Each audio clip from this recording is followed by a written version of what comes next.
ಸನ್ಮಾನ್ಯ ವೀಕ್ಷಕರಿಗೆ ಮೈನಾ ಪ್ರಕಾಶ್ ರಾವ್ ಚಾನೆಲ್ ಅವರಿಂದ ವಂದನೆ, ಅಭಿನಂದನೆ. ಪ್ರಾರ್ಥನೆ. ಓಂ ಶ್ರೀ ಹರಿಹರ ಬ್ರಹ್ಮಾನಂದಾಯ ನಮಃ. ಹರಿ ಓಂ. ಓಂ ಶ್ರೀ ದತ್ತ ರಾಘವೇಂದ್ರ ಶಿರಡಿ ಸಾಯಿ ಬಾಬಾ ಗುರುದೇವತಾಭ್ಯೋ ನಮೋ ನಮಃ. ಹರಿ ಓಂ. ಓಂ ಶ್ರೀ ಸ್ಕಂದ ಗಣಪತೆ ಶಿವ ಬ್ರಹ್ಮ ಲಕ್ಷ್ಮೀ ನರಸಿಂಹ ಸ್ವಾಮಿ ದೇವತಾಭ್ಯೋ ನಮೋ ನಮಃ. ಹರಿ ಓಂ. ಓಂ ಶ್ರೀ ಗರುಡ ಆಂಜನೇಯ ವಿಶ್ವಕ್ಷೇಣ ದೇವತಾಭ್ಯೋ ನಮೋ ನಮಃ. ಹರಿ ಓಂ. ಓಂ ಶ್ರೀ ಲಕ್ಷ್ಮೀ ಸರಸ್ವತಿ ಭಗವತಿ ದೇವಿ ದೇವತಾಭ್ಯೋ ನಮೋ ನಮಃ. ಓಂ ಶಕ್ತಿ. ಓಂ.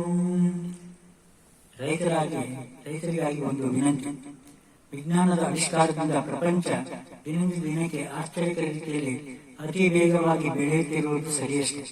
ಇದರಿಂದ ದೇಶಗಳ ಪ್ರಗತಿ ದಿನದಿಂದ ದಿನಕ್ಕೆ ಪೈಪೋಟಿಯಿಂದ ಕೂಡಿ ಬೆಳೆಯುತ್ತಿರುತ್ತದೆ. ಆದರೆ ಇದರಿಂದ ಅನುಕೂಲಕ್ಕಿಂತ ಹೆಚ್ಚಾಗಿ ತೊಂದರೆಗಳೇ ಮನುಷ್ಯ ಅನುಭವಿಸಬೇಕಾಗುತ್ತದೆ.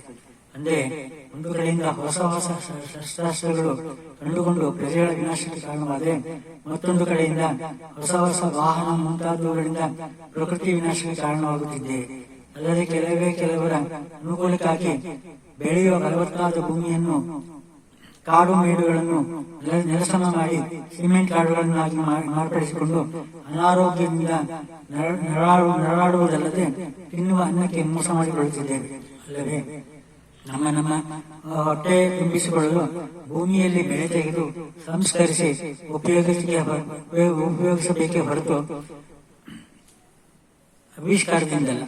ಕೆಲವು ಕಡೆ ರೈತರು ನೀರಾವರಿಯಿಂದ ಬೆಳೆದರೆ ಮತ್ತೆ ಕೆಲವರು ಮಳೆಯನ್ನೇ ನಂಬಿಕೊಂಡಿರಬೇಕಾಗುತ್ತದೆ. ಆದರೆ ಕಷ್ಟಪಟ್ಟು ಬೆಳೆದ ರೈತರ ಬೆಳೆಗಳಿಗೆ ಸರಿಯಾದ ಬೆಲೆ ಇಲ್ಲದೆ, ಸರಿಯಾದ ಸಾಗಾಣಿಕೆ ಇಲ್ಲದೆ ಮಧ್ಯವರ್ತಿಗಳ ಕಾರಣದಿಂದ ಇಲ್ಲ ಪ್ರಾಣ ಕಳೆದುಕೊಳ್ತಾನೆ, ಇಲ್ಲವೇ ಬೆಳವಣಿಗೆ ಇರುತ್ತಾನೆ.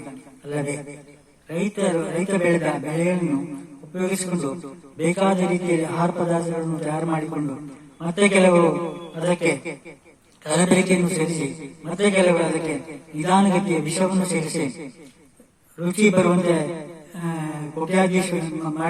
ಕೋಟ್ಯಾಧೀಶರಾಗಿರುತ್ತಾರೆ. ದೇಶಗಳಿಗೆ ರೈತನೇ ದೇಶದ ಬೆನ್ನೆಲುಬಾಗಿರುತ್ತಾನೆ. ಅಲ್ಲವೇ ನಮ್ಮ ದೇಶದಲ್ಲಿ ಹೆಚ್ಚಾಗಿ ಹಳ್ಳಿಗಳಿದ್ದರೂ ಸರಿಯಾದ ಅನುಕೂಲತೆ ಇಲ್ಲದೆ ಕಷ್ಟಪಟ್ಟು ಬೇಸಾಯ ಮಾಡಲು ಅಂಜಿ ಪಟ್ಟಣಗಳಿಗೆ ವಲಸೆ ಹೋಗುತ್ತಿದ್ದಾರೆ. ಮತ್ತೆ ಕೆಲವರು ಪ್ರಾಣ ಕಳೆದುಕೊಳ್ಳುತ್ತಿದ್ದಾರೆ. ಏಕೆಂದರೆ ನಮ್ಮ ನಾಡಪ್ರಭುಗಳೆನಿಸಿಕೊಂಡವರು ಹಳ್ಳಿಗಳನ್ನು ಅಸಡ್ಡೆಯಿಂದ ಹಳ್ಳಿಗಳ ಉದ್ಧಾರಕ್ಕೆ ಬೇಕಾಗುವ ಅನುಕೂಲತೆಯನ್ನು ಮಾಡದೆ ಅವರಿಂದ ಫಲವತ್ತಾದ ಭೂಮಿಗಳನ್ನು ಕಸಿದುಕೊಂಡು ತಮ್ಮ ಕಡೆಯವರ ವಿಲಾಸ ಜೀವನಕ್ಕೆ ಸಿಮೆಂಟ್ ಕಾಡುಗಳನ್ನಾಗಿ ಮಾರ್ಪಡಿಸಿಕೊಂಡು ರೈತರಿಗೆ ಮತ್ತು ಜನತೆಗೆ ತೊಂದರೆ ಮಾಡುತ್ತಿದ್ದಾರೆ. ಇನ್ನು ಮುಂತಾದವರು ಅದನ್ನು ನಿಲ್ಲಿಸಬೇಕೆಂದು ಈ ಮೂಲಕ ಕೇಳಿಕೊಳ್ತಿದ್ದೇನೆ. ಅನಾಥ ಮಕ್ಕಳಿಗೆ, ವೃದ್ಧರಿಗೆ, ಅಂಗವಿಕಲರಿಗೆ, ಪೂಜೆ ಪುನಸ್ಕಾರಗಳಿಗೆ, ಗುಡಿಗೋಪುರಗಳಿಗೆ ದೇಣಿಗೆ ಕೊಡಲು ದಾನಿಗಳು, ಸಂಘ ಸಂಸ್ಥೆಗಳು, ಟ್ರಸ್ಟ್ಗಳು ಮುಂತಾದವು ಇರುವಂತೆ ಬಡ ರೈತರಿಗೂ ಇದ್ದರೆ ಸ್ವಲ್ಪ ಸಾಲ ತೀರಿಸಲಾದೆ ಪ್ರಾಣ ಕಳೆದುಕೊಳ್ಳುತ್ತಿರುವ ಬಡ ರೈತ ಮುಂದೆ ಸಮಾಧಾನದಿಂದ ಜೀವಿಸಲು ಅನುಕೂಲವಾಗುತ್ತದೆ. ಅಲ್ಲವೇ ರೈತರು ಹಳ್ಳಿಗಳಿಂದ ಪಟ್ಟಣಕ್ಕೆ ವಲಸೆ ಬರಲು ಕಾರಣವೆಂದರೆ ಹಳ್ಳಿಗಳ ವಿದ್ಯಾಭ್ಯಾಸಕ್ಕೆ ತೊಂದರೆ, ಪದಾರ್ಥಗಳ ಬೆಲೆ ಏರಿಕೆ ಏರುತ್ತಿರುವುದಕ್ಕೆ, ಅನಕ್ಷರತೆ, ರಾಜಕೀಯ, ವಾಜ್ಯ ಪ್ರತಿಯೊಂದು ಕೆಲಸಗಳಿಗೂ ಪಟ್ಟಣಗಳಿಗೆ ಅಲೆಯಬೇಕಾದ ಅನಿವಾರ್ಯತೆ, ಅನಾರೋಗ್ಯ, ಬೆಳೆಗಳ ಸಾಗಾಣಿಕೆಗೆ ವೆಚ್ಚ, ಅಲ್ಲದೆ ಪಟ್ಟಣಗಳ ರಂಗುರಂಗಿನ ಬದುಕು, ಕೆಲಸ ಮಾಡಿದ ತಕ್ಷಣಕ್ಕೆ ಹಣ ಕಂಡುಕೊಳ್ಳಬಹುದೆಂಬುದು ಕಾರಣವಾಗಿರುತ್ತದೆ. ನಮ್ಮ ದೇಶ ಹೆಚ್ಚಿಗೆ ಹಳ್ಳಿಗಳ ನಾಡಾಗಿದ್ದರೂ ನಾವು ಹಳೆ ಪದ್ಧತಿಗಳಲ್ಲಿ ಬೆಳೆಯುತ್ತಿರುವ ಬೆಳೆ ಯಾರಿಗೂ ಸಾಕಾಗುವುದಿಲ್ಲ. ಅಂದರೆ ಬೆಳೆಯುವವರು ಕಮ್ಮಿ, ತಿನ್ನುವವರು ಹೆಚ್ಚು. ಆದ್ದರಿಂದ ಹೆಚ್ಚಾಗಿ ಪದಾರ್ಥಗಳನ್ನು ಹೊರದೇಶದಿಂದ ಆಮದು ಮಾಡಿಕೊಂಡು ತಿನ್ನುವ ಪರಿಸ್ಥಿತಿ ಇದೆ.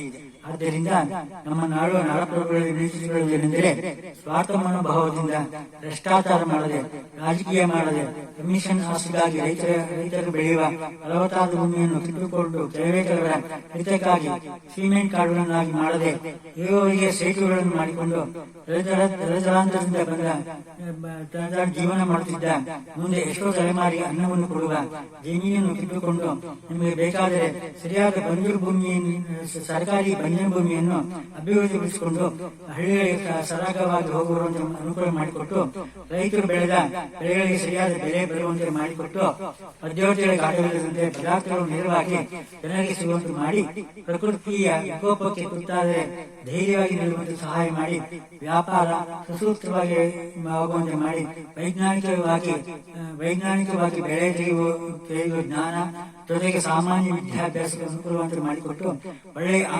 ಆರೋಗ್ಯಕ್ಕಾಗಿ ವೈದ್ಯಕೀಯ ಸವಲತ್ತುಗಳನ್ನು ಮಾಡಿಕೊಟ್ಟು, ವೈಜ್ಞಾನಿಕ ಸವಲತ್ತು ಸಲಕರಣೆಗಳು ಕೈಗೆಟುಕುವ ರೀತಿಯಲ್ಲಿ ಸಿಗುವಂತೆ ಮಾಡಿ, ರಾಜಕೀಯದಿಂದ ಅಂತರ ಕಾಯ್ದುಕೊಂಡು ಹಳ್ಳಿಗಳ ಪ್ರಗತಿಗೆ ಪಟ್ಟಣ ಸಿಗುವ ಸೌಲಭ್ಯತೆ ಹಳ್ಳಿಗಳಿಗೂ ಸಿಗುವಂತೆ ನೋಡಿಕೊಂಡು, ಹಳ್ಳಿಗಳಿಗೂ ಪಟ್ಟಣಗಳಿಗೂ ಸರಾಗವಾಗಿ ಆಗುವಂತೆ ಸಾರಿಗೆ ವ್ಯವಸ್ಥೆ ಮಾಡಿಕೊಡುತ್ತಾರೆ. ನಮ್ಮ ದೇಶ ಸುಭಿಕ್ಷವಾಗಿ ರಾಮರಾಜ್ಯವಾಗುವುದರಲ್ಲಿ ಸಂಶಯವಿಲ್ಲ ಅಲ್ವೇ? ನಮಸ್ತೆ. ಸನ್ಮಾನ್ಯ ವೀಕ್ಷಕರಲ್ಲಿ ವಿನಂತಿಗೊಳಿಸುವುದೆಂದರೆ ನಮ್ಮ ಅಮೃತ ಹಸ್ತದಿಂದ ನಮ್ಮ ಚಾನೆಲ್ ಅನ್ನು ಸಬ್ಸ್ಕ್ರೈಬ್ ಮಾಡಿ ಅಂತ ಕೇಳ್ಕೊಳ್ತೀವಿ. ನಮಸ್ತೆ.